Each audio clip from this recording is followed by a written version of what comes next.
So if you want to go ahead and do those. I appreciate you coming to this, our first official thing. We have to move out for the new year. And if you're like me, your head's probably exploding between students scrambling to get in your classes and trying to prepare for Monday and all this other stuff. So thank you for coming. And I want to clarify that I will be assisted today by Dr. Christian Griggs from the Department of History, Dr. Katie Clinard from Psychology, Dr. Brian Kemp from School of Education, and Dr. David DeRoche. Am I saying that right? DeRoche, sorry. From he's not French. Okay, DeRochers. Okay. I know the spelling. I just and Mr. Matt LeDoux, who will be here. So, okay, my goals, or our goals today, are to start by filling in any gaps of knowledge you might have in regard to high impact practices, this initiative at Dalton State College or in the university system as well. We'll broach that. I want to provide 4 examples of your colleagues who have successfully redesigned courses to be high impact. Explain what makes a hip a hip. Okay. Address the standards for course redesign, which is probably a buzzword that you're sick of hearing, and I understand that, so maybe we can disabuse you of some of the negative connotations of that, and address how this fits into the scholarship of teaching and learning. So I hope that your takeaways are that you'll understand the concepts, you'll know the next steps if you're interested in pursuing this, and you'll be able to look around, get connected with some colleagues who are also interested in this. Okay, as far as the history, and I won't spend too much time on this, I love history and love historians, but I don't want to go into that too much. When I have to say that Dr. Smith was really the impetus of this, and also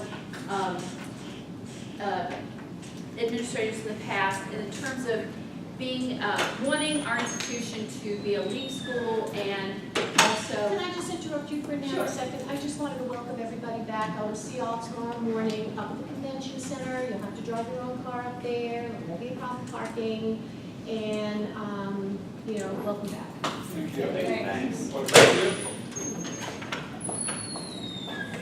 So in 2016, 5 of us were privileged to go to the American Association of American Colleges and Universities Institute on High Impact Practices for 5 days in Los Angeles, which was very interesting.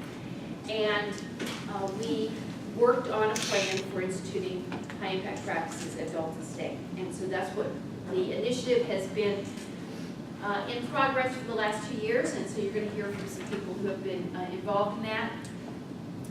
And then during the last year, you've probably heard a lot about gateways to completion and momentum year and all that kind of thing.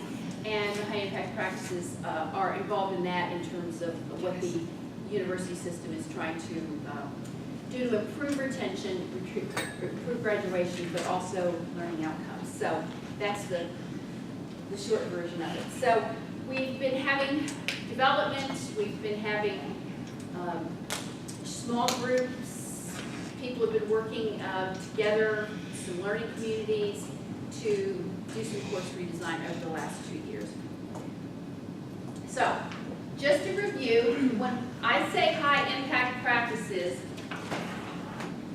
everybody should be aware of what they are. And these are the 10 or 11 high impact practices that have been designated by the Association of American Colleges and Universities, most specifically by George Koo, KUH, who is a big scholar in higher ed and learning and student retention. So, first year experiences and seminars, common intellectual experiences, service learning, writing intensive courses, learning communities, collaborative learning, experiences with diversity such as study abroad, capstone courses, undergraduate research, internships, and some lists will include e-portfolios and some will not, and I'm not sure why. So you look at this list and you say, well, yeah, we do that. Yeah, we do a lot of those. In several majors, we have internships. In several majors, we have a capstone or senior seminar course. So we, some of you teach writing intensive courses. Some of you have service learning. So we do that. It's not that this is new stuff to Dalton State. The question is, are we doing it to the extent that it's really high impact? Now you might say, well, collaborative learning, yeah, I put them in groups occasionally. No, that's not really what it is. You're going to hear an example of real collaborative learning where it embeds throughout the whole class. It informs what mainly is done in the class and how the students learn, not just an occasional think, pair, share, or let's get together and talk about something for a while. So while those are the practices, there's more to it than just putting something in your class and saying that's what it is. There has to be a little more involvement, and then there's always the terrible A word, the assessment end of it. So KIPs matter to Dalton State College because they are in the strategic plan. They are actually number 2.4 in the strategic plan for 2016 to 2019.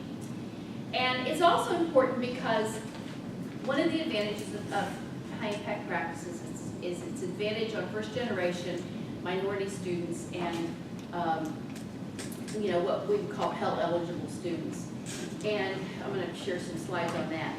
Of course, you're going to hear a lot about it in terms of the momentum year. And I'm only partially involved in that, but I know that the university system is wanting us to include as much in order high impact practices as possible because they have a proven effect of helping retention and graduation. And at this point, I'm going to call on Dr. Nielsen if she has anything to say. You know a little bit more about the momentum year kind of thing. Okay, I'm mainly involved in gateway completion, and as part of gateway completion, faculty in the English department are on the English 1101 course redesign committee, and faculty in the math department are on the math 1111 course redesign committee. It's a 3-year process.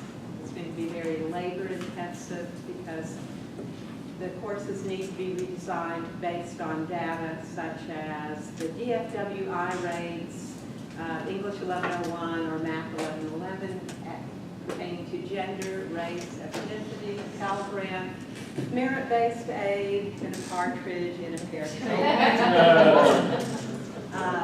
And they have to explore 6 measures and key performance indicators in relationship to these tons of data that are in the Gateway to Completion platform.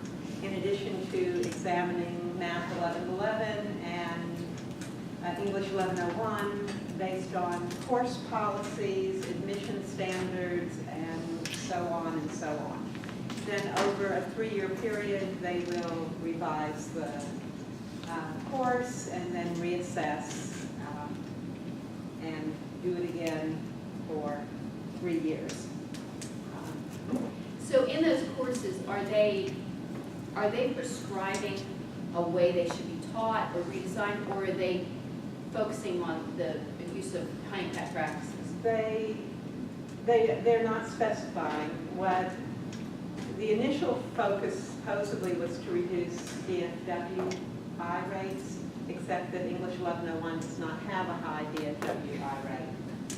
But then Dr. Dunley also said, well, it's also on deepening learning.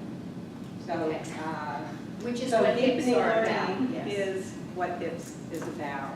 But they want the committees to come up with and explore best practices, which so you get on my high horse, which means not raising the caps, as we have done, but to implement best practices as well as deepen learning. Okay. Yes. So that's kind of the tie-in. And now you don't have to be teaching English 1101 or Math 1111. Right, it's supposed to, the steering committee of the Gateway to Completion is also supposed to come up with recommendations that are general enough to apply to any Gen Ed Gateway class. So high impact practices doesn't just relate to that. As a general rule, because they're focusing on the mindset, which you can go to a workshop on that after this, and some other deeper learning, that's why the high impact practices are tied into the momentum year, because it's shown that they allow students to have experiential learning that adds to a deeper learning experience. So, and then also from the instructor's perspective, it's also a valuable source for your own research, especially in scholarship for teaching and learning, and we'll address that towards the end. Now, here's where we do the little, this is what the experts say kind of thing. The National Survey of Student Engagement, NSE, you may have heard about that, likes to push high impact practices because it has been shown that if students of different backgrounds have experience with high impact practices in their 4 undergraduate years, they have a greater likelihood of having a better GPA and of being retained and graduated. So this is national data. You might argue, well, that doesn't mean it's true here, but this is the national data, that's the evidence base for it. This is an example of a graph showing how, with the use of at least 2 students of Hispanic background, their GPAs go up, and it doesn't seem to have quite the incline there for white or Anglo students, but that's one of the graphs that you're typically going to see.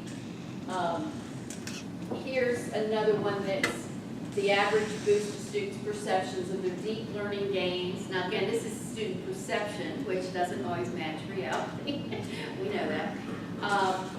And their perceptions of deep learning and gains by participation in specific high impact practices. So, if you're interested in these graphs more, I can send them to you. But you have some graphic information there.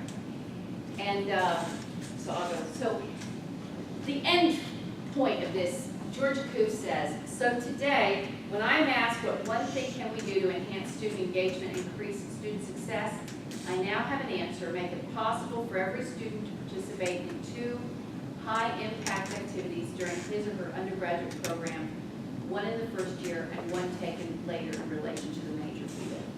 In some respects, we're already there, but I think our perspective now, our goal is to increase the quality of these experiences, not just say we have them, but to make sure they're truly reaching the high-impact threshold that they're supposed to have.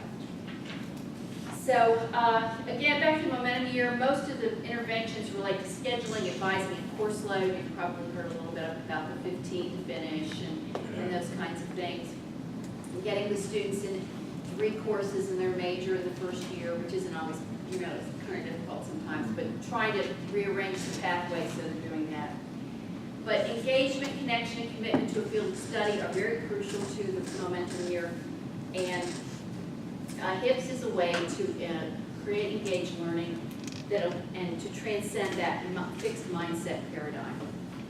So at this point, I'm going to turn it over to 4 of our colleagues, and I'll just go ahead and introduce them, and they can come up and talk about what they have done to redesign their courses to be high impact. First, we'll hear from Dr. Katie Kleinert from, I say that right, Kleinert. Oh my word! I'm having a bad pronunciation today. I'll blame the varsity food. Kleinert, okay.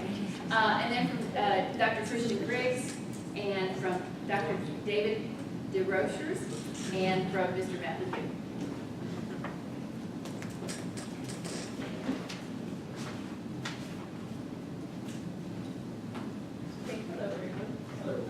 So, college students, so started, I guess 2 years ago, I started attending some HIPS informational sessions that was led by Barbara and Brian. I think you were a part of the initial instruction hearing as well. And one thing that stood out to me was that they really wanted to target intro-level classes, because that's when we could really engage the students and get them to hopefully stay in school, right? So that we were losing a lot of students their first or second year. So the class that came to mind for me that fit my area was Introduction to Psychology. A little bit about that course. It's usually 40 or more students in the course. Very diverse majors, so that we get psych majors, but then we get nursing majors, education majors, even some sciences.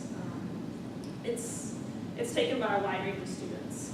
Also, we get dual enrollment students in this course as well. I'm not sure what the DWF rates were like across for our department for that class. I do know that this course does see a lot of withdrawals though. And so initially, it was me and Dr. Dunaway and Dr. Gaiety, because we all three teach intro psych. We got together, the three of us, and we were like, you know what, let's implement a high impact for this course. And we thought, okay, which one fits our course the best, or which one do we think we can implement? And we picked collaborative learning. Okay? So like she said, it's not just doing occasional group work. It's a little bit more than that. So I'm going to explain how exactly we designed the course to include collaborative learning. So it starts with, like, on the first or second day of class, I would put in what I call learning groups, right? Learning groups are 4 to 5 students. 5 is best, because every now and then you'll get the student that drops out or quits coming. And so we need to be able to have a group still large enough to where if one falls out, it's still considered. And I tell them, get to know each other. Exchange phone numbers, whatever you're comfortable with, that's just exchanging. If you want to communicate Facebook Messenger, they're into Snapchat communication now, email, whatever you're comfortable with, you need to get to know your group, because this is your accountability group for the whole semester. You stay in this group the entire semester. And basically, their grade is calculated based off of weekly reading assignments. So that's like their homework, right? So for their homework, I tell them to do it on their own first. And the homework can consist of open-ended questions, multiple choice questions, true, false. But mainly it all comes from the textbook, right? And they read it ahead of time before I ever even lecture on it. It's due the day that I'm going to lecture on it in class. So they come in with their homework, and I say, okay, before you turn it into me, get in your learning groups. They get in their learning groups, and they're allowed to discuss their homework answers with each other. Okay? They can change their answers based off of just having a discussion with their group members. Now, that's assuming that all of them have done their part and done the work, right? What happens if there's one student that didn't do their homework? Well, you know what? It's okay, because they're part of that group, and if they have a group member that did the work, and that group member feels okay with still putting their name on the work, that's okay. Because when I say, okay, turn in your homework, I only collect one assignment from every group. So they all 5 did it individually, supposedly, or I think. They get together, discuss answers, polish one that they think is the best one they have, the one that's most accurate. They turn it into me, and I grade it for a real grade. Not just completion, I grade it straight out.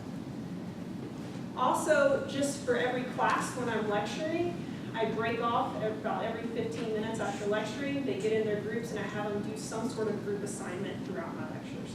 Whether it be read a case study and discuss it, whether it be debate.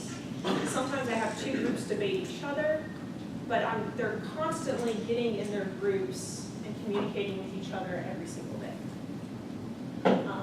So that's homeworks. They have their daily activities credit that they get for exams. There's 4 exams throughout the semester. They do an individual exam and a group exam. Their group exam they take together, and it is whatever their group is. I grade it for real, right? So how does it work? Everyone comes into class. They take their exam by themselves. They turn in their Scantron, but keep their hard copy of the exam questions. I say, okay, everyone's turned it in, let's get in our groups. They get in their groups, I hand back out one Scantron, they retake the test as a group. That is the best part of the whole design, is that 15 to 20 minutes where they take an exam as a group. Because they talk through scenarios, they talk through the questions, and they talk through the answers. And they'll argue with each other, and it's great to just sit and listen to them, try to reason with each other why they need to go with this answer and not this answer. And so then I can explain to you individually if you want to know in the end, like what's the weight group exam versus individual exam. I'm still really trying to figure that out as well, right?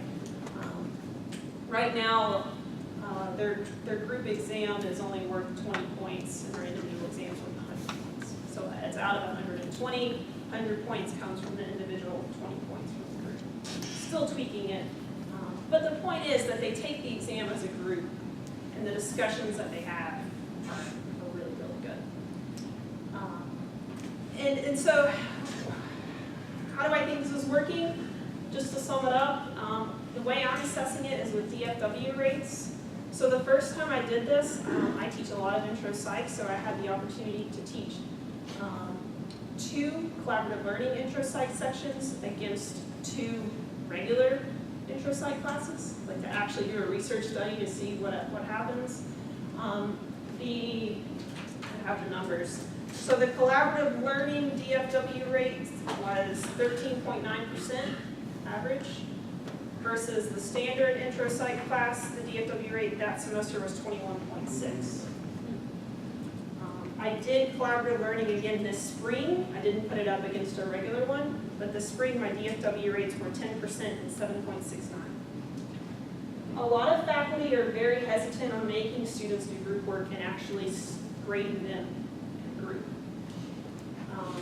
Students may be a little hesitant at first, but the conversations they have are amazing. And they're holding each other accountable, and I don't have to.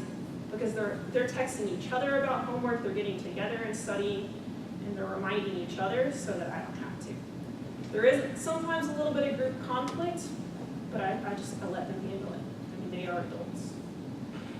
So I'm willing to go into more specific details with anyone who wants to hear. But I think that gives you an overview of how I'm trying to implement collaborative learning. And even this past spring, I still made some changes, and I'm planning to make a few tweaks this fall as well. Thank you.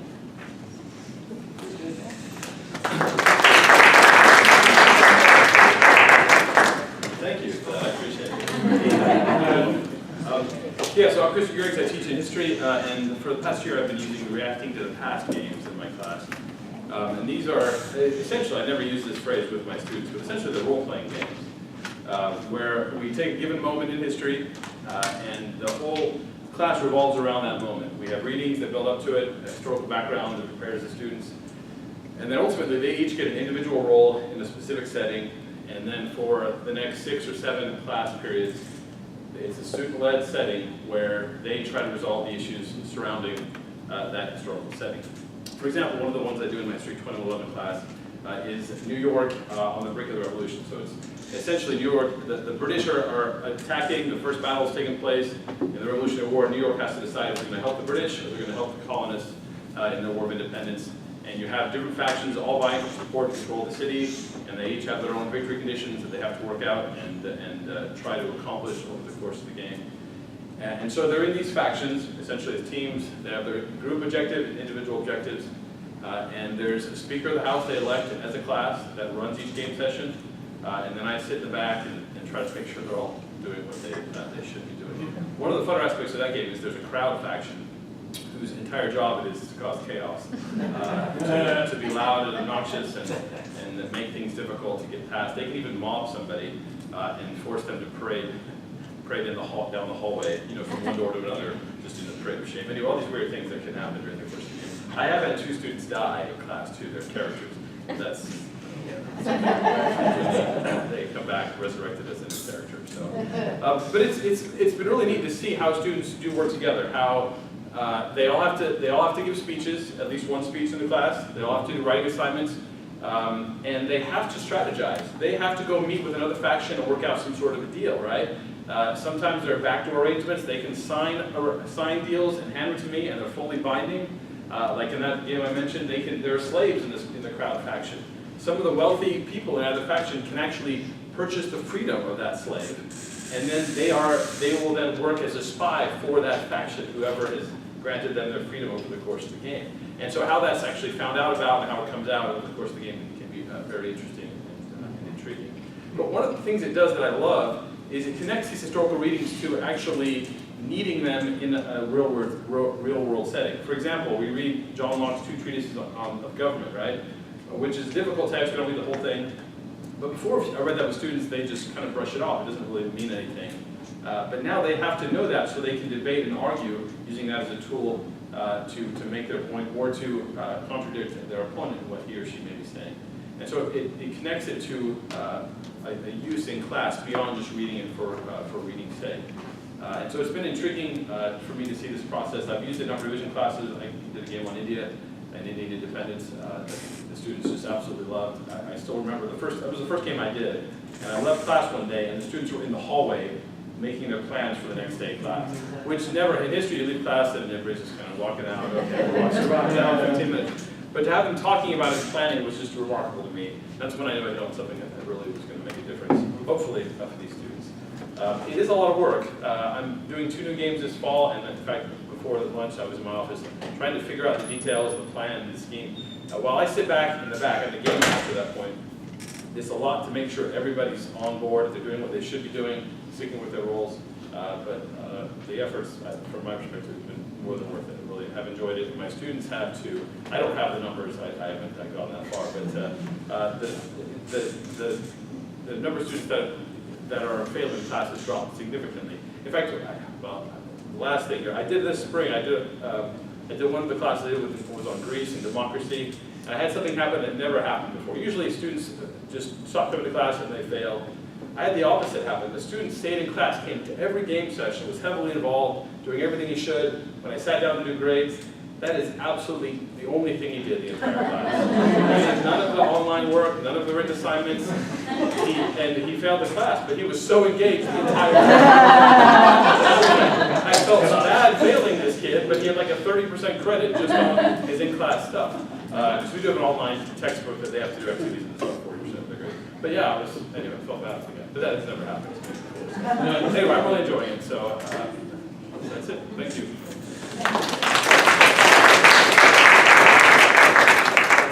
Hello. Again, my name is David Durish. I teach biology. What's really interesting about HIPS, I think, is how it naturally fits in with a lot of what we already do. Because when I started attending the sessions last year and going through the different examples of the high-impact practices, like, yep, we do that in biology, yep, wow, we kind of do all of these things. And so I feel like a lot of what we do doesn't really require that much more. It just means a little bit more formalization. But the way that it sort of struck me was doing service learning and student research. We just started the 4-year biology program about a decade ago, so we're still a very young program. And when we really started to get our feet beneath us, Dr. Smitherman added in research credits, where students could take a satisfactory or unsatisfactory course that wouldn't contribute to their GPA, but would go on their transcript as formal professional activities, which is a really great thing when you're going into the job force. So she had started with a readings in biology course. So basically doing some type of literature review, weekly meetings with professors, writing this large paper on a topic of their choosing. She also added in a course in research in biology, where they engage in some type of field research or lab research project.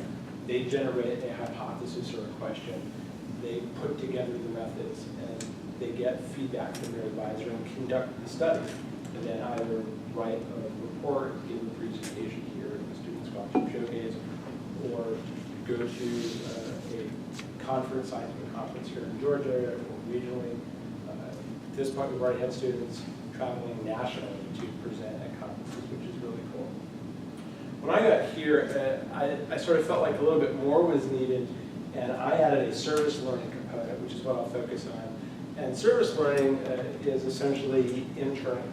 And we had students who would just be out in the community, they'd be volunteering and doing something because it was what they enjoyed. And it was something that had a scientific or biological tilt to it. One student in particular, Jacob Southern, who graduated a couple of years ago, a very quiet, shy person, took my conservation biology course and started to get rather excited when we started talking about conservation of fish and hunting. He's like, well, I volunteer at the fishery center in Canada. So, oh, really? How would you like to earn internship credit for that? It's like, what's internship? So what that involves is a student going out of the school, going into the community, and basically carrying out some type of internship where they are getting experiences in a professional setting. And the way that I sort of add the academic end to it is I usually have the student keep some type of journal, so writing about what they are doing and also having them reflect on what they're doing. What do they think of when they're doing this particular task, whether it be interning for a fishery center, or we've got students earning credit for interning at the Chattanooga Zoo, Chattanooga Aquarium. I had two students intern for federal agencies.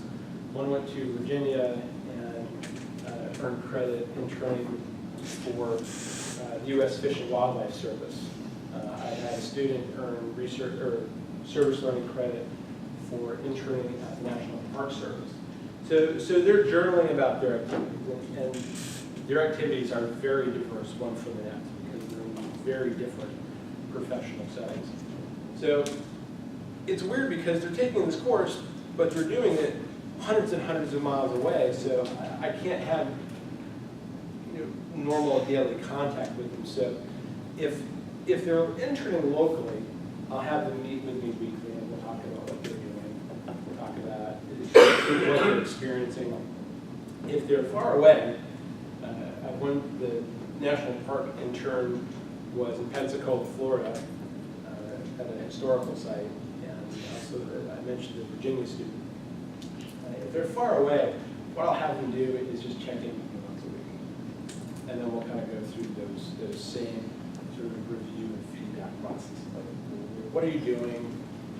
What are you thinking about in terms of these tasks? What are you learning about yourself? What are you learning about this process? Can you relate it back to courses that you're taking here? Can you relate it back to plans that you might have for after college? So once the internship is done, whether it's local or far away, then we'll sit down and we'll start to put together a paper.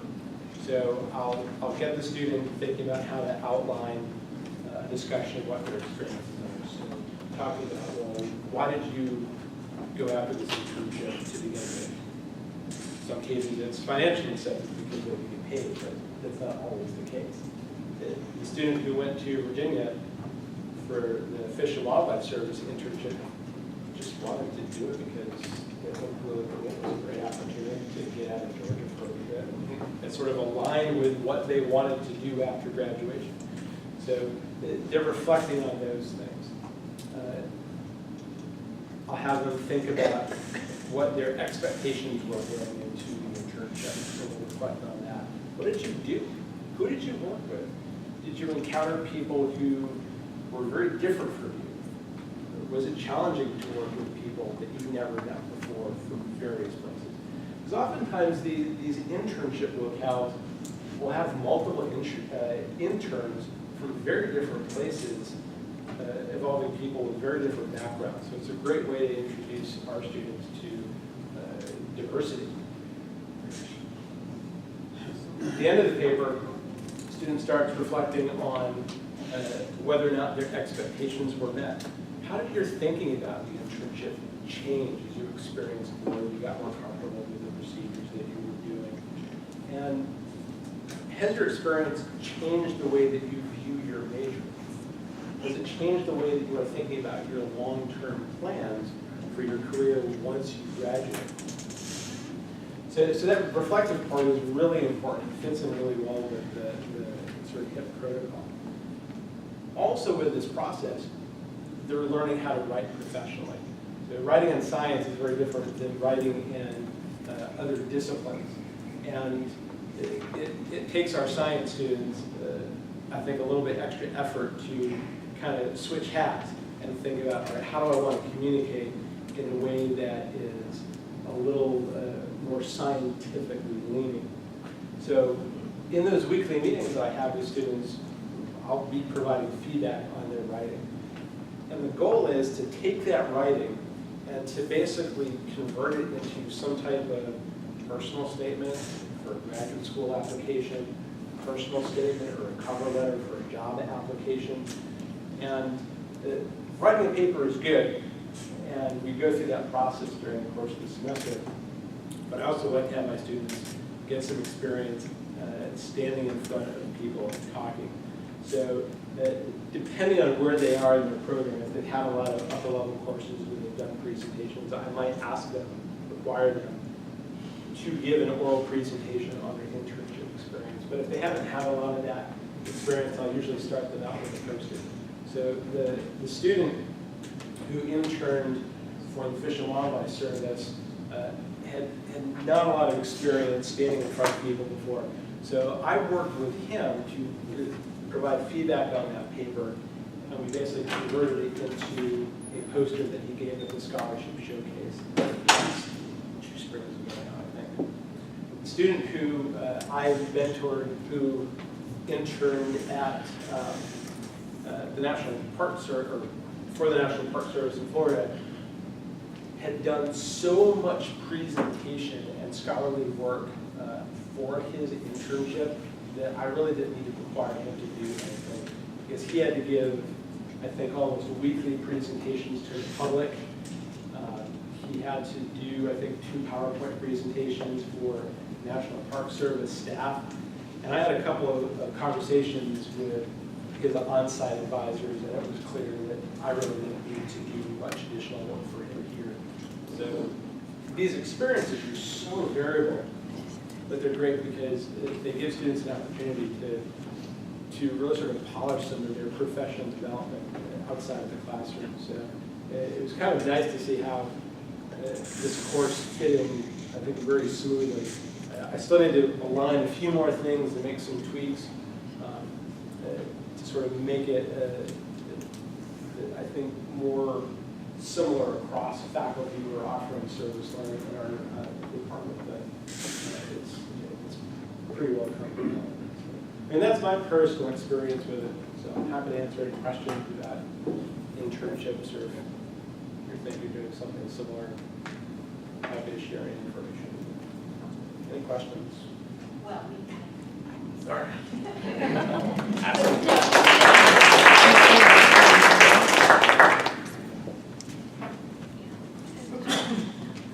Well, I'll apologize in advance. I think I underestimated the scope and depth of what we were supposed to be talking about.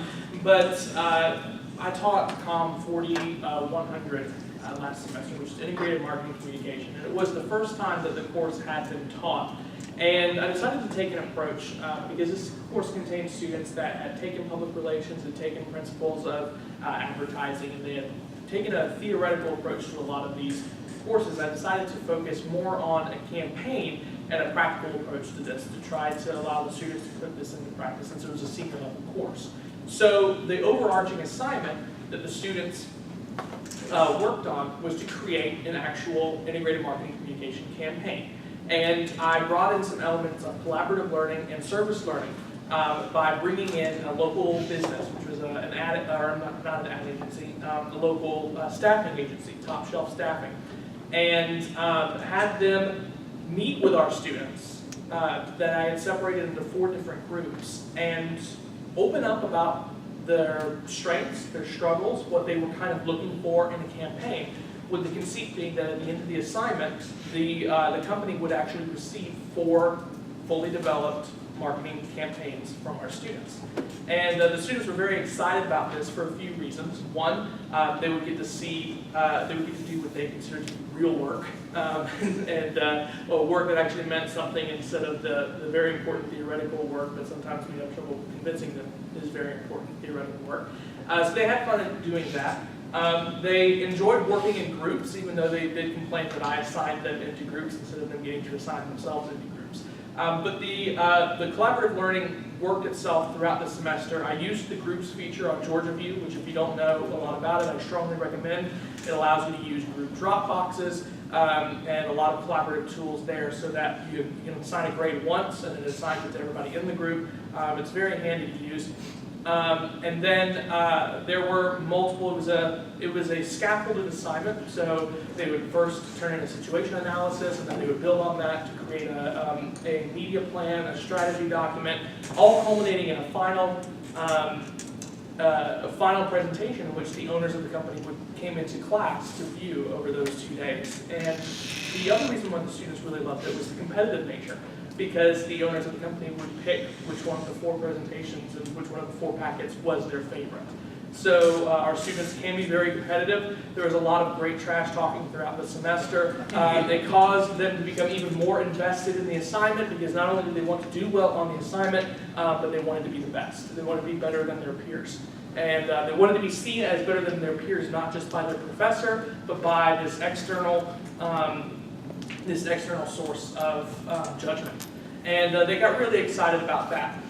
It allowed them to see kind of this real-world environment. I tried to simulate the aspects of creating a campaign as much as possible, which included giving them fewer parameters than they're probably used to in an assignment, and framing it as a way of, this allows you to be creative. These are the requirements. These are what I want, or this is what I want. And that was one area where I was grievously mistaken. I thought students would like having that kind of freedom. Students do not like having freedom in assignments. It turns out they despise it. They are paralyzed by it. But then it turned out to be a great little group therapy session that we could all get through together. But it was great. It gave them some hands-on experience of creating this project under some simulated but real-world conditions. It allowed them to work together, allowed them to iron out some of the psychological elements of working on a team of people that you may not want to work with throughout the semester. And then it also allowed us to build a good working relationship with this agency and with this local agency. And I look forward to receiving the exercise.